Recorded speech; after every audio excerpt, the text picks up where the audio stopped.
ब्रजरज महोत्सव में ब्रज के कलाकारों को नहीं मिला कार्य, जिसको लेकर समस्त ब्रज में हो रहा विरोध। उसी कड़ी में आज गोवर्धन में एक बैठक का आयोजन किया गया। बैठक में कुछ अहम निर्णय लिए गए, जिसको लेकर समस्त गोवर्धन वासियों ने गोवर्धन उप जिला अधिकारी को ज्ञापन भी सौंपा। ब्रज क्षेत्र में सांस्कृतिक विभाग और ब्रज तीर्थ विकास परिषद द्वारा होने वाले सांस्कृतिक कार्यक्रम जैसे कि होली महोत्सव, जन्माष्टमी महोत्सव, ब्रजरथ महोत्सव, इन सभी महोत्सवों में ब्रज के कलाकारों को मौका नहीं मिलता है। कुछ ही चुनिंदा ग्रुप हैं जिनको हर वर्ष मौका मिलता है। वह ग्रुप अपने ही नाम से कई कार्यक्रम ले लेते हैं और ब्रज के कलाकार रह जाते हैं। इसको लेकर ब्रज के सभी सांस्कृतिक कार्यक्रम करने वाले एवं रास लीला करने वालों में नाराजगी है। संस्कृति विभाग एवं ब्रज तीर्थ विकास परिषद द्वारा किसी भी प्रकार के फेस्टिवल में ब्रज के सभी कलाकारों का नाम होना अनिवार्य है। जो चुनिंदा ग्रुप हैं, विभाग के लोग उन्हें हर वर्ष लगातार अपनी राय रखकर मोहर लगा देते हैं। ब्रजरथ उत्सव ब्रज के ही कलाकारों के लिए किया जाता है, लेकिन उत्सव में कुछ ही लोग हर वर्ष लगातार मौका दिया जा रहा है, जिसको लेकर समस्त ब्रज के कलाकारों में गुस्सा है। जगह जगह बैठक हो रही है। इनमें यही निर्णय लिया जा रहा है कि ब्रजरज महोत्सव समूचे ब्रज क्षेत्र में लगे बजट में ब्रज के कलाकारों को अधिकतम ब्रज की कला दिखाने का अवसर मिले, जिसमें ब्रज की संस्कृति और कला में युवा भी बढ़ चढ़कर भाग लें। ये सोचने पर जो लोग यहाँ पे हम लोगों का जो कार्यक्रम ब्रजरज उत्सव यहाँ हुआ है, तो हम लोगों को वहाँ भाग लेने का कोई हमको अवसर नहीं दिया गया। ये हमारी ब्रज की जो संस्कृति है वो लुप्त होती चली जा रही है। हम लोगों का कहना है, हम लोगों की सबकी एक ही पीड़ा है कि जो ब्रज के वास्तविक कलाकार हैं उन सबको मौका दिया जाना चाहिए। और हम लोग प्रशिक्षण देने के लिए, परीक्षण देने के लिए तैयार हैं। अगर कोई कलाकार हमारे सामने आए तो ब्रज की विधाओं को लेकर हमसे आकर आगे बात करे। और माननीय हेमा मालिनी जी से हमारा निवेदन है कि कलाकारों को मौका दें और कलाकारों को सम्मान दें, ब्रज के कलाकारों को, जिससे आगे की इस संस्कृति को बढ़ावा मिले, हमारी ब्रज की संस्कृति को बढ़ावा मिले। नहीं, ये संस्कृति ऐसे ही लुप्त हो जाएगी, ब्रज में कोई कलाकार नहीं रहेगा। भाई ने मेरे ने बताया कि बॉलीवुड के कलाकारों को मौका दिया जा रहा है। जब ब्रज उत्सव हो रहा है तो ब्रज के कलाकार को सबसे ज्यादा महत्व दिया जाना चाहिए, जिससे लोगों को ब्रज की संस्कृति का पता चले और कलाकारों का सम्मान हो, ब्रज के कलाकारों का। यही मेरी सबसे निवेदन। मैंने देखा कि सभी जो कलाकार हैं वो सभी परेशान और दुखी हैं, तो उनका दर्द समझने वाली मुझे तो लगता है कि मैं इस आवाज को ऊपर तक ले जाऊंगी। और अगर मुझे लगता है कि जहां इन लोगों की इनका हक का पैसा इधर उधर जा रहा है तो उसको भी इनको दिलवाने का प्रयास करूंगी। इसके लिए अगर मुझे मुख्यमंत्री जी के पास जाना पड़े तो मैं जाऊंगी। तो नाम ब्रजरज महोत्सव है, ब्रज की कलाकारों का क्या कुछ कहना चाहिए? यही तो दुर्भाग्य हमारा कि हमें हमारा हक नहीं मिल रहा, हमारे बच्चों को काम नहीं दिया जा रहा है, उनका मान सम्मान इतना नहीं हो रहा है जितने बॉलीवुड के कलाकारों का हो रहा है। उन्हें मंच दिया जाता है, हमारे कलाकारों को एकदम से द्वार पे खड़े होकर उनको कला का प्रदर्शन करना पड़ रहा है। ये कहाँ की रीत है? ब्रजरज उत्सव का मतलब है कि ब्रज के कलाकारों को सबसे पहले स्थान, हाँ, उनकी विधाओं को जानना, ताकि हमें पता लगे, हमारे बच्चों को, आगे पीढ़ियों को पता लगे कि ब्रज की विधाएं क्या हैं और इसका मतलब। गिरिराज धरा में हम कलाकार लोग इकट्ठे हुए अपनी वेदना को लेकर के। यहाँ पर एक मीटिंग हुई। मीटिंग में सबने अपना अपना दर्द बतलाया, लेकिन मैं तो केवल बड़े आला कमान अधिकारी जो बैठे हुए हैं उनसे एक ही बात पूछना चाहता हूँ, ब्रजरज महोत्सव का मतलब क्या है? हम लोगों ने ब्रज में जन्म लिया है, कृष्ण ने अवतार लिया मथुरा के अंदर, तो कृष्ण की कौन सी लीला है, क्या है, क्या किया 11 साल 52 दिन में उन्होंने, आज तक देखने को नहीं मिल रही। हमारी नवयुवक जो पीढ़ी आ रही है, हम लोग अपने बच्चों को उसकी प्रथा को बचाने के लिए अग्रसर कर रहे हैं।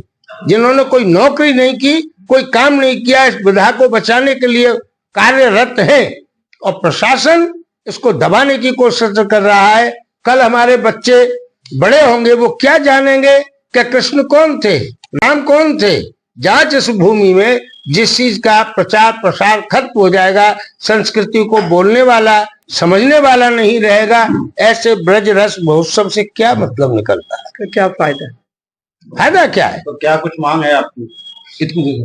हमने जब से अपना होश संभाला तब से कार्यरत हूं। मैं 1972 से इसी कार्य में लगा हुआ हूं और मेरे तमाम बच्चे हैं, इन्होंने भी उसको देख करके आगे बढ़ने की कोशिश की।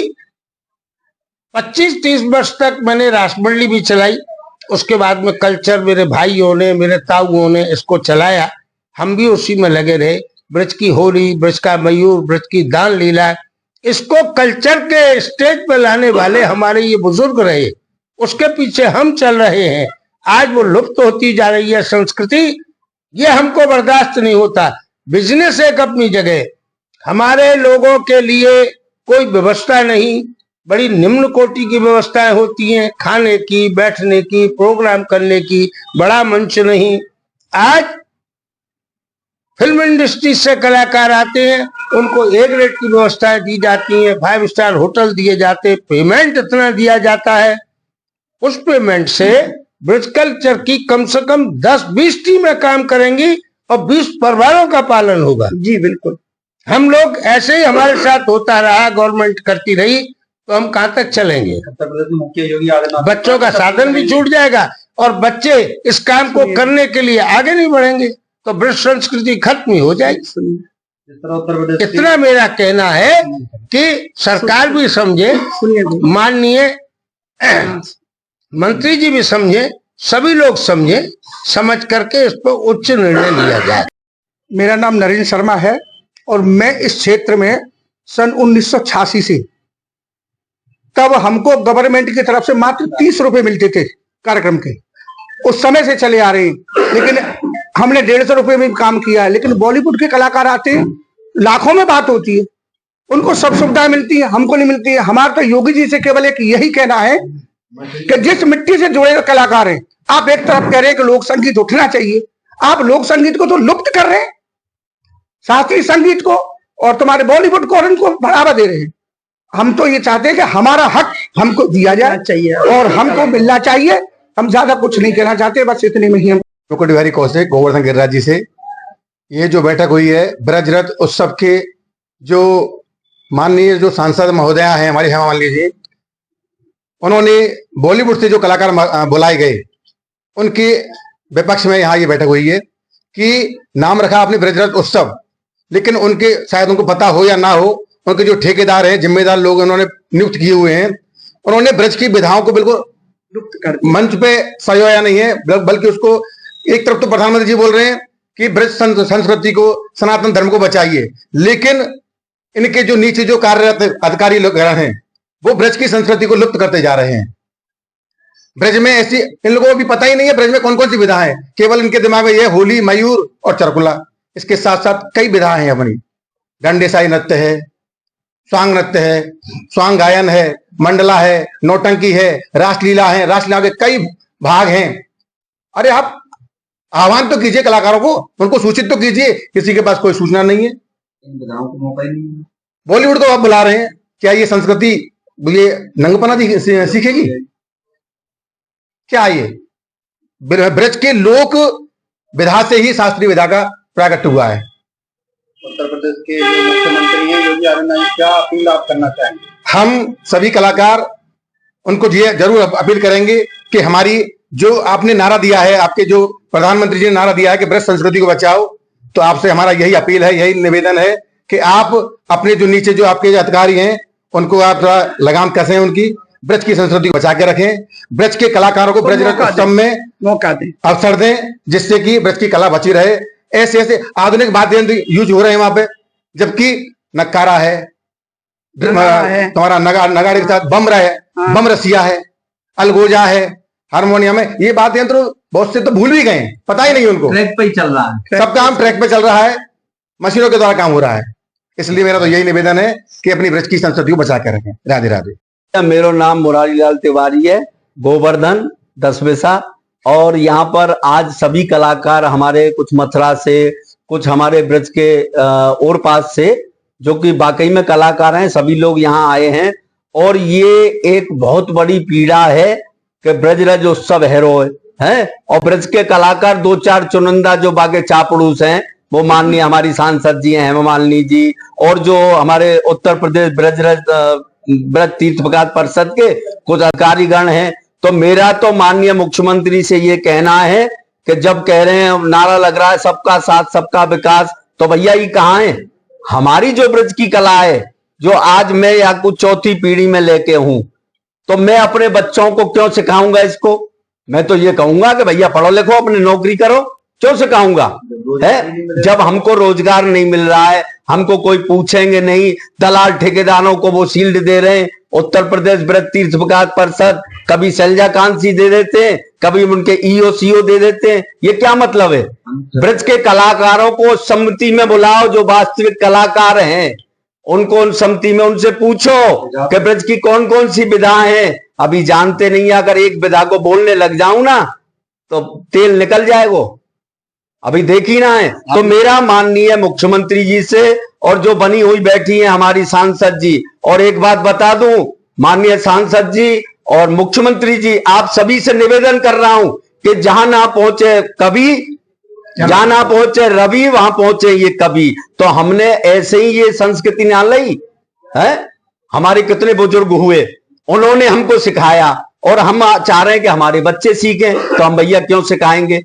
है तो ये ब्रज की कला है, ब्रज की संस्कृति को अगर बचाना है तो सभी को लेना है। ब्रजवासियों को अवसर दो, बॉलीवुड उत्सव मत बनाओ, नहीं तो भैया ईंट से ईंट बजा देंगे। पूर्व में भी यहाँ के ब्रज के कलाकारों के भूखों मरने वाली स्थिति को लेकर आवाज उठाई थी। हाँ उठाई, मैंने कई बार उठाया है। पहले पूर्व में जब सपा सरकार थी तब भी मैंने उठाई, उसमें भी ऐसा हुआ कि कुछ पुरस्कार गलत लोगों को दे दिए।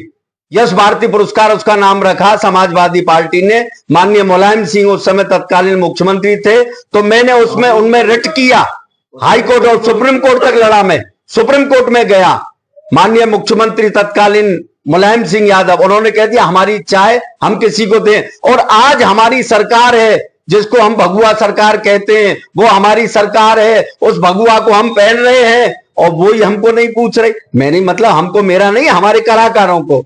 तो भैया ऐसे तो हम अपने धंधों बिजनेस करेंगे, हमारा गिरिराज बाबा है, वही अपने पूजा करेंगे, क्यों करें हम इस कला को, क्यों लेके चलें? तो भैया मेरा यही कहना है यहाँ के उपाध्यक्ष और अध्यक्ष माननीय मुख्यमंत्री जी कि इसको बचाओ, इन दलाल ठेकेदारों को हटाओ। यहाँ ब्रज के ऐसे कलाकार हैं उनको लो, उस कमेटी में बैठाओ, वो बताएंगे ब्रज की कला क्या है।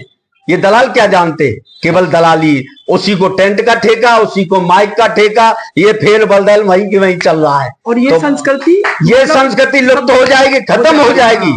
तो इसलिए भैया आप लोग पत्रकार बंधु जो भी हमारे मीडिया से आप लोग आए हैं, आपका बहुत बहुत स्वागत है। और भी हमारे भाई यहाँ बोलने को हैं। सर आपकी मांगों को नहीं माना गया तो आगे का क्या कदम होगा? मैं धरना दूंगा, आमरण अनशन करूंगा। अरे एक बार ही तो मरना है, इनके हाथ से ही मरना सही है। मेरे पीछे ऐसा नहीं है, कोई नहीं है, बहुत है मेरे पीछे। मैं तो मर भी जाऊं तो कोई बात नहीं है, मेरे कलाकारों को सम्मान मिल जाए। अगर मेरी जान भी जाए और मेरे और 2-4 भाई भी हैं मरने के लिए, तो वहां तक ईंट से ईंट बजा देंगे, विधानसभा पे धरना देंगे, रुकेंगे ना है हम। तो ये मेरा निवेदन माननीय सांसद से, जो कि एक आर्टिस्ट हैं, आर्टिस्टों का दर्द नहीं समझेगी तो बेकार की सांसद। हम नहीं मानते, हम कोई किसी को नहीं मानते, हम तो फिर केवल ठाकुर जी पे जाके ईंट सीट बजाएंगे, वो हमारा न्याय।